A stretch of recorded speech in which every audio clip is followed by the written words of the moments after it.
بسم اللہ الرحمن الرحیم۔ یہ ویڈیو مکمل تحقیق کے بعد بنائی گئی ہے۔ حوالہ جات ویڈیو کے آخر میں ملاحظہ کریں، اور اگر کسی صاحب نے کوئی اعتراض کرنا ہو تو مہربانی فرما کر علم کے ساتھ اور ریفرنس کے ساتھ کریں۔ نبی کریم صلی اللہ علیہ وآلہ وسلم نے بلا ضرورت گھر میں کتا پالنے سے منع فرمایا ہے۔ گزشتہ چند برسوں میں لوگوں کے اندر کتا پالنے کا شوق کافی بڑھ گیا ہے، جس کے پیش نظر ضرورت محسوس ہوتی ہے کہ لوگوں کی توجہ ان خطرات کی طرف مبذول کروائی جائے جو اس طرز کے شوق فرمانے سے پیدا ہوتے ہیں، خصوصاً جب لوگ کتا پالنے ہی پر اکتفا نہیں کرتے بلکہ اس کے ساتھ خوش طبعی بھی کرنے لگتے ہیں اور اس کو چومتے بھی ہیں۔ نیز اس کو اس طرح چھوڑ دیا جاتا ہے کہ وہ چھوٹوں اور بڑوں کے ہاتھ چاٹتا رہتا ہے۔ اکثر ایسا بھی ہوتا ہے کہ بچا ہوا کھانا کتوں کے آگے اپنے کھانے کی پلیٹوں میں رکھ کر ڈال دیا جاتا ہے، اور کتا جس برتن میں منہ ڈال دے گا وہ نجس یعنی ناپاک ہو جائے گا۔ نبی کریم صلی اللہ علیہ وآلہ وسلم نے ارشاد فرمایا کہ جب کتا کسی برتن میں منہ ڈالے تو اسے چاہیے کہ برتن کو 7 مرتبہ دھوئے، ان میں سے 1 مرتبہ مٹی لگا کر دھو لے۔ اس روایت کو بخاری اور مسلم نے کتاب الوضو میں روایت کیا ہے، لہٰذا یہ متفق علیہ روایت ہے۔ نبی کریم صلی اللہ علیہ وآلہ وسلم نے ارشاد فرمایا، جو شخص شکار کے لیے کھیتی یا مویشیوں کی حفاظت کے علاوہ کتا پالے گا، اس کے اجر و ثواب میں سے روزانہ 1 قیراط اجر کم ہو جائے گا، اور 1 قیراط احد پہاڑ کے برابر ہوتا ہے۔ اسی طرح طبی نقطہ نگاہ سے بھی دیکھا جائے تو کتے کو پالنے اور اس کے ساتھ خوش طبعی کرنا یہ خطرات سے خالی نہیں، کیونکہ کتے کے جسم پر ایسے جراثیم ہوتے ہیں جو دائمی اور لا علاج امراض کا سبب بنتے ہیں۔ اس جرثومہ کی شکل فیتا کی طرح ہوتی ہے، اور یہ انسان کے جسم پر پھنسی کی شکل میں ظاہر ہوتے ہیں۔ اس قسم کے جراثیم مویشیوں اور خاص طور پر سوروں کے جسم پر بھی پائے جاتے ہیں، لیکن نشو و نما کی پوری صلاحیت رکھنے والے جراثیم صرف کتوں کے جسم پر ہوتے ہیں۔ یہ جراثیم انسان کے جگر میں داخل ہو جاتے ہیں اور وہاں مختلف شکلوں میں ظاہر ہوتے ہیں۔ یہ اکثر پھیپھڑوں، عضلات، تلی اور سر کے اندرونی حصے میں داخل ہوتے ہیں۔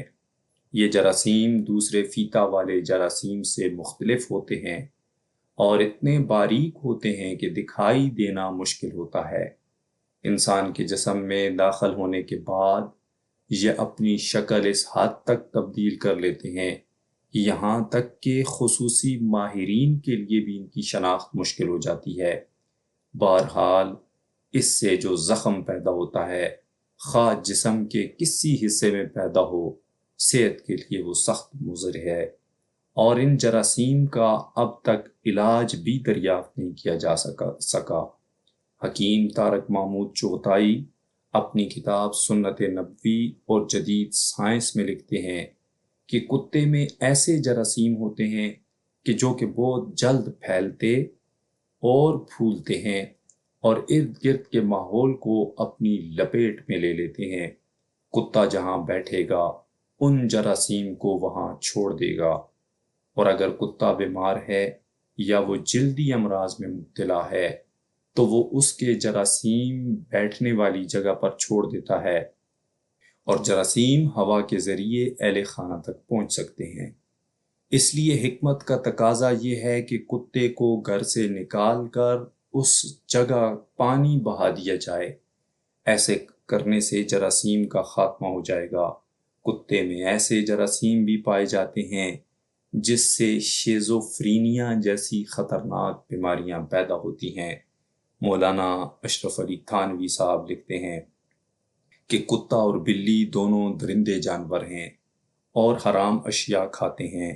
کتا اپنی بری عادات کی وجہ سے شیطان ہوتا ہے، چنانچہ حضور نبی رحمت صلی اللہ علیہ وآلہ وسلم نے اسے شیطان فرمایا ہے۔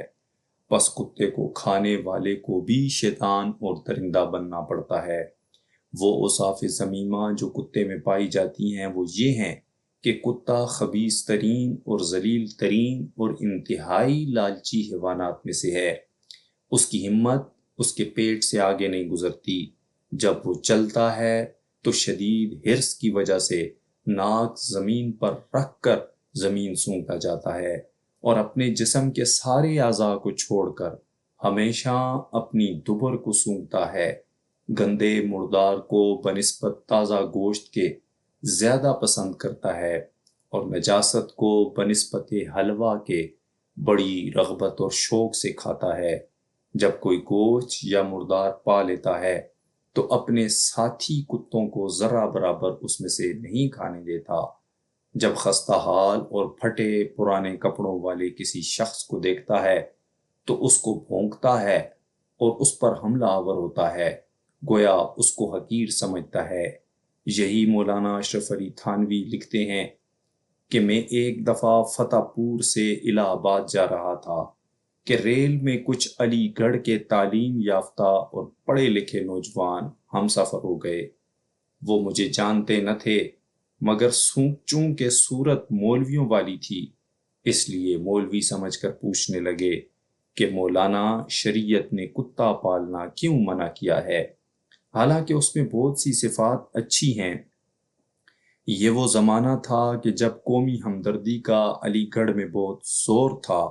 میں اگر ان سے شرعی مسائل بیان کرتا اور اللہ اور رسول کے احکامات بیان کرتا تو بحث کا دروازہ کھل جاتا اور مقصد حل نہ ہوتا۔ اس لیے میں نے ان سے کہا کہ کتے میں ساری صفات مسلم مگر ایک عیب ایسا ہے کہ سب صفات پر پانی پھیر دیتا ہے۔ انہوں نے کہا کہ مولانا وہ عیب کیا ہے؟ تو میں نے کہا کہ اس میں قومی ہمدردی نہیں ہے۔ اپنی قوم کے کسی فرد کو دیکھتا ہے تو فوراً لڑنے مرنے کو تیار ہو جاتا ہے۔ اس پر وہ سب نوجوان بہت خوش ہوئے اور کہنے لگے کہ واقعی یہ جنس پاس رکھنے کے قابل نہیں ہے۔ پس جب کتے میں ایسی بری عادات ہیں تو جو شخص اس کو کھاتا ہے وہ بھی انہی اوصاف سے متصف ہو جاتا ہے، لہذا یہ جانور حرام ٹھہرایا گیا۔